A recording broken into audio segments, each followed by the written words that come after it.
100 वर्षीय बुजुर्ग खुद को जिंदा दफनाने का सोच रहे थे, पर अनजाने में उन्होंने सोने की डली खोद निकाली। वह उत्साहित होकर आंखें फाड़कर देखने लगे और पागलों की तरह खुदाई जारी रखी। यह सोच भी नहीं सकते थे कि उनके सामने और सोना आता जाएगा। उन्होंने सपने में भी नहीं सोचा था कि आत्महत्या के रास्ते पर चलते हुए वे अचानक सोने का पहाड़ खोद निकालेंगे।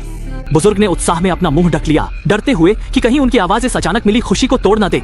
इन सोने की डलियों के साथ अब उनका बाकी जीवन बिना किसी चिंता के बीतेगा, लेकिन वे यह नहीं जानते थे कि यही सोना उन्हें अंतहीन गहराई में भी ले जाएगा। बुजुर्ग ने सारा सोना लेकर शहर की ओर जाने का रास्ता पकड़ लिया। वह एक नई जिंदगी शुरू करने की तैयारी कर रहे थे, लेकिन किस्मत की बेरुखी एक बार फिर उनके सामने आ खड़ी हुई।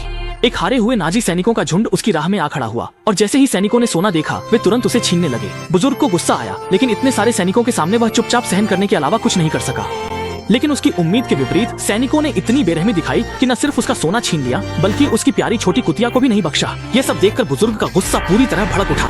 जो सैनिक बुजुर्ग का मजाक उड़ा रहे थे, अगले ही पल एक की खोपड़ी छेद दी गई। दूसरा सैनिक कुछ समझ पाता उससे पहले ही बुजुर्ग ने उसकी कमर में छुरा घोंप दिया। शोर सुनकर एक सैनिक ने मशीन गन उठाई और पागलों की तरह गोलियां चलाने लगा, पर सारी गोलियां उसके अपने साथियों पर ही लगी। पलक झपकते ही सभी सैनिक मुफ्त का खाना खा चुके थे, यानी सब मारे जा चुके थे। हालांकि बुजुर्ग ने कई सैनिकों को मार गिराया था, लेकिन खतरा अभी टला नहीं था, क्योंकि दूर से टैंकों की गर्जना सुनाई देने लगी थी। उसे तुरंत अनहोनी का आभास हुआ और वह दौड़ पड़ा।